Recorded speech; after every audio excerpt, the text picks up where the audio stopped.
Welcome back for another video. Today, we're going to be talking about the quarterbacks coming out of this draft class. We're going to be talking about the top five as Bryce Young, CJ Stroud, Anthony Richardson, Will Levis, and Hendon Hooker.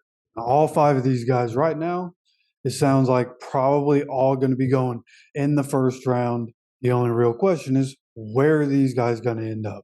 All right, so let's start with Bryce Young coming out of Alabama. This is the guy had 3 years of college. He had 2 years as a starter.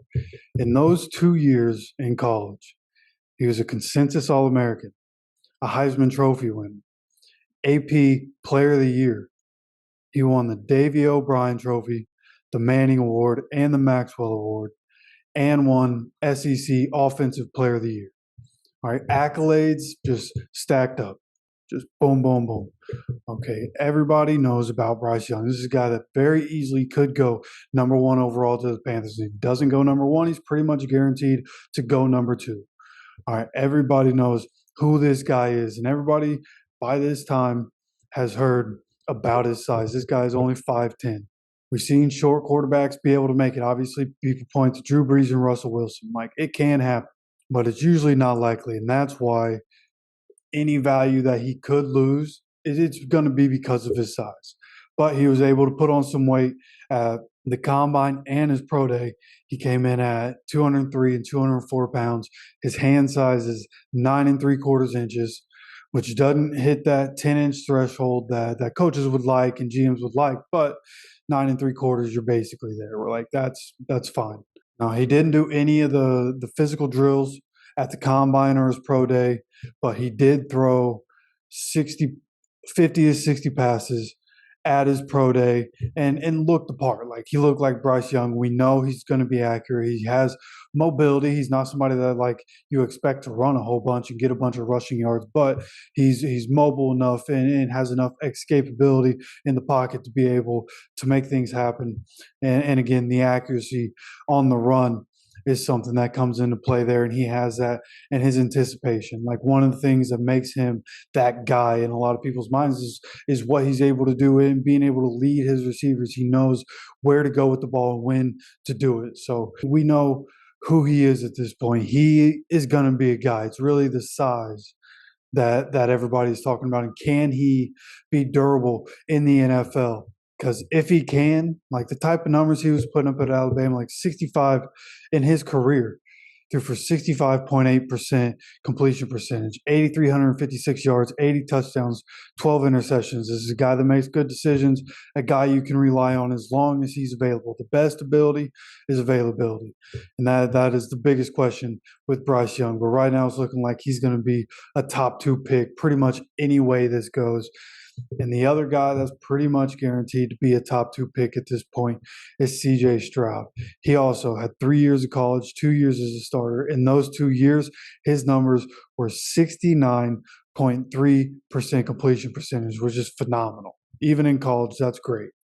8,123 yards, 85 touchdowns, 12 interceptions. Another guy makes great decisions. Like, he's a prototypical quarterback. In today's NFL, he is the prototypical quarterback. At 6'3", 214 pounds, you might want to have him have another inch or two, but 6'3" is still a lot better than what we were looking at with Bryce Young at 5'10".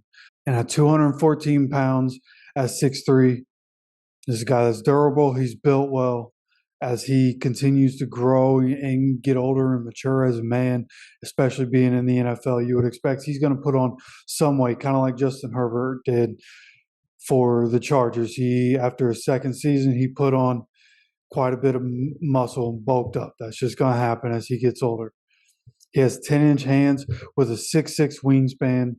Now, at his combine and his pro day, he didn't run the 40, but he did do the throwing drills and, of course, looked the part. Like, CJ Stroud, you could certainly make an argument, maybe the best passer in this draft. Obviously, you're going to put Bryce Young in that category. There's good reason why these two are going 1-2 in this draft and pretty much every mock draft. So CJ Stroud is going to be a guy. Thing that hurts him is that in his college career, he got outperformed in an accolade, a personal accolade, way got outperformed by Bryce Young. He got a lot of awards and was a two-time Heisman Trophy finalist, but he never actually won the Heisman Trophy. He didn't win AP Player of the Year. He wasn't a consensus All-American, right? So missing some of those things, how much does that actually play into a GM's mind? I don't know. Because when you look at what he was able to do in his own situation, like turn on the tape, CJ Stroud is phenomenal. As a Colts fan, I've said many times, out of all the quarterbacks in this draft, I would be most happy if CJ Stroud ended up as my quarterback. Even being a Michigan fan, I want CJ Stroud to be my quarterback. So CJ Stroud is another guy that's probably going to go one or two. Very good chance he goes one. A lot of people thinking he could go one. I think Bryce Young probably goes one. Frank Reich was Cole's coach for a little while. I feel like I know him. I feel like of all the guys in this draft, Bryce Young is probably going to be the guy he takes. But a lot of people are saying CJ Stroud. So CJ Stroud could be first overall, and nobody could blame the Panthers for making that happen. All right, next up, we're going to talk about Anthony Richardson. Had 3 years of college, 1 year as a starter, 1 full year as a starter, and then overall had 13 starts, but appeared in 24 different games. And, his second year of playing, they were using him a lot in different packages. He would come in, throw every now and then, mostly as a runner, though. It was pretty much just rushing production and the kind of offense that they were running at that time. So if you look at the production that he had, a lot of people talk about Anthony Richardson and they want to point to the inaccuracy. Okay, and those numbers going through his entire career. Okay, in 2020, he threw 2 passes. One was a touchdown, one was an interception. 2021, where he was basically being used as a gadget guy, wasn't really a starter. He was 59.4% completion percentage, 529 passing yards, 6 touchdowns, 5 interceptions. Not great, right? We can all admit that does not sound good. Then you look at 2022 when he was a starter for the entire season, 53.8% completion, which is terrible. 2,549 yards passing with 17 passing touchdowns and 9 interceptions. That there also not good. That is not what you're looking for, especially a guy playing in the SEC.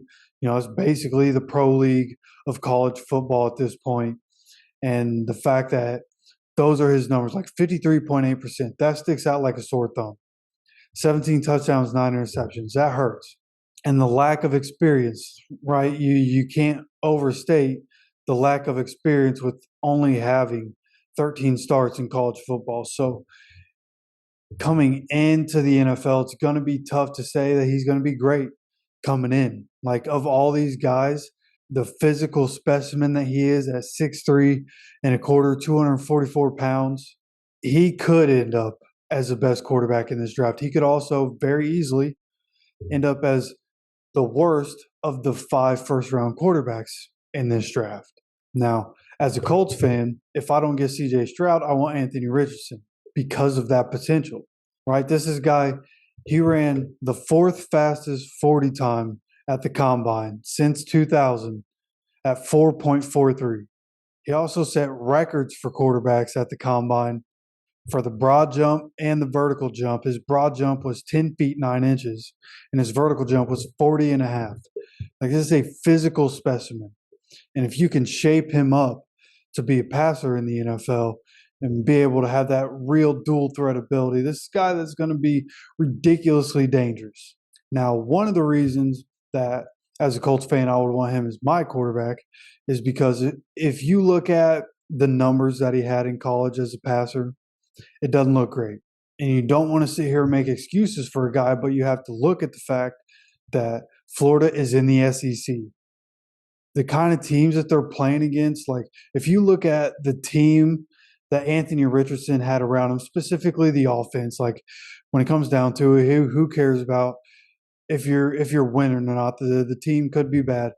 The fact of the matter, look at the talent around this guy. How many of those guys are ever going to take a snap in the NFL? Very likely none of them do, right? And they're playing teams Like Georgia, who have one of the best defenses, have a bunch of guys on that defense that are going to be in the NFL this year. You're playing teams like Alabama. So when you're dealing with a bunch of guys that might end up in the XFL one day, maybe, right? Like you got to give some leeway to understand and just look at what he does mechanically. What can you do mechanically for him to make him a better passer, and what can you do for him mentally? Like can you figure out a way to see mentally, does he have what it takes to be able to read NFL defenses and be able to process quickly in 2 to 3 seconds in the NFL, to be able to make good decisions. Again, you look at his overall touchdown to interception ratio in college is 24 touchdowns and 15 interceptions. You have to be able to hone that in. Turnovers decide a lot of games in the NFL. Doesn't matter how good or bad a team is. Dudes in the NFL are in the NFL for a reason. Turnovers usually are the telltale sign on who's going to win a football game. So Anthony Richardson has all the potential in the world. He could, probably won't, but could be a first overall pick, could be the second overall pick. If he's not the first or second overall pick, there's a chance somebody trades up to 3 to take Anthony Richardson. If that doesn't happen, there's a real good chance he goes 4. There aren't a whole lot of people that think he's going to make it past pick number 4. So everybody sees the potential that's there. It's just whether or not the team that drafts him will put him in a situation to succeed and be able to make it happen. And can he make it happen mentally? Right. And another guy with tremendous upside is Will Levis. Okay. And this is a guy that when you were talking about Anthony Richardson, not a whole lot of experience. Will Levis does have a good bit of experience. He had 5 years of college, 3 at Penn State, 2 at Kentucky. He appeared in 15 total games and had 1 start at Penn State. Right, didn't get a whole lot of playing time, wasn't a guy for whatever reason. It just didn't work for him while he was at Penn State. But he graduated from Penn State after 3 years with a degree in finance and then transferred to Kentucky. So immediately, even though this guy didn't play much, this is telling you this is a smart guy, a guy that can process information quickly. He's probably good with his time management, right? If you're getting a degree in 3 years, you would expect this guy is going to be able to figure things out mentally in the NFL, especially a guy looking at finance. That's not an easy world to get into. And the fact that that's something that he's into, right? You would expect that mentally he's at least smart enough to deal with the information that he has to process coming into the NFL. Okay, and then continuing to look at what he was doing in college. He was a 2-year starter at Kentucky. He transferred there. He had 2 years as a starter. He became top 10 in pretty much every major category for quarterbacks at Kentucky. Like one of the best quarterbacks to come through Kentucky, and only had 2 years as a starter. Okay, and looking at those 2 years at Kentucky, his overall completion percentage was 65.7%, which is pretty good. Like if he has that number in the NFL, that's pretty damn good. All right, 5,232 yards over the course of 2 years, which is fairly low compared to a guy like Bryce Young or a guy like CJ Stroud. But this is a guy that adds a lot of rushing ability also. He's a big dude. He can handle it, and he can run fast, and he's got a lot of muscle. So when you're looking at him as a passer, 43 touchdowns, 23 interceptions over 2 years, it's not amazing, but it's not terrible. As much as he's not throwing the ball, you would want those interceptions to be lower. And that's one of the things that makes him probably the 4th or 5th best option coming in this draft. A lot of people, you could say 3. There's definitely an argument for 3. But in my opinion, probably the 5th best quarterback coming into this draft. And the reason for that is decision making. I feel like being in the Big Ten, he didn't play much at Penn State, and it wasn't working out for him because, when he was younger, that certainly factors in. As you get older and you mature, you start to figure out some more things, right? So I think at Penn State, he just wasn't mentally prepared to take on the role of being able to compete with the teams in the Big Ten. And then he goes to Kentucky, which is in the SEC. He's able to take a team that is never really good, and he was able to go to a bowl game, which is incredible, right? And you have to look at that, a guy that can transform a program like that in college and what he can do for somebody in the NFL. But the decision making is going to be key, and I feel like as a Colts fan, maybe I'm marred by and scarred by Carson Wentz, but Will Levis, when you look at the numbers, when you look at him on the field, like he reminds me so much of Carson Wentz. He's 6'4", 229 with 10 and 5/8 inch hands. Like he's more of a physical specimen than Carson Wentz, but he just gives me a lot of Carson Wentz vibes. And I feel like there are a lot of people who are thinking the same thing, which is why CJ Stroud, Bryce Young, and Anthony Richardson are the top three quarterbacks in a lot of people's eyes in this quarterback in this draft class. And it'll be interesting to see as he gets into the NFL, can he hone in being more turnover prone? It's really the big hindrance on him. Like, sure, he has amazing arm strength, he has mobility, he has a lot of muscle, and he's not afraid to run. This is a guy that has all the physical tools to be an amazing NFL quarterback. And in my mind, he could either be Andrew Luck or he could be Carson Wentz. That can go one of two ways, and it really depends on the situation that he comes into. How is he able to mature in the system that he comes into? And will he be put in a good position to succeed? Moving on to Hendon Hooker. This is the fifth and final first-round quarterback, at least projected first-round quarterback in this draft class. He could very easily end up in the second or third round at the beginning of this whole process. When the NFL offseason started, Hendon Hooker was going in the third round because of the ACL injury that he sustained and probably won't be ready for the 2023 NFL season. So a lot of people thinking, probably going to slide into the second or third round. But here lately, a lot of people have been talking about Hendon Hooker going in the first round.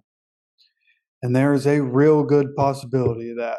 If you look at Hendon Hooker, if you turn on the tape, you can look at the stats. Turn on the tape of Hendon Hooker. He is a phenomenal athlete.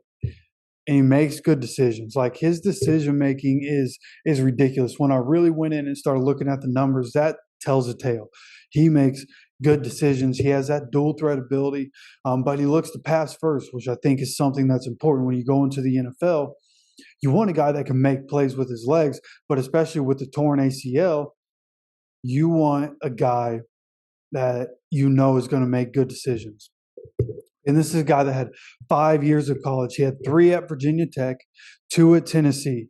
He started 15 of the 25 games at Texas Tech, and he started in all but one game in those 2 years at Tennessee. Okay, when I talk about the numbers that he was putting up and the decision-making aspect of everything, he had 63.1 completion percentage, 2,894 yards, 22 touchdowns, 7 interceptions.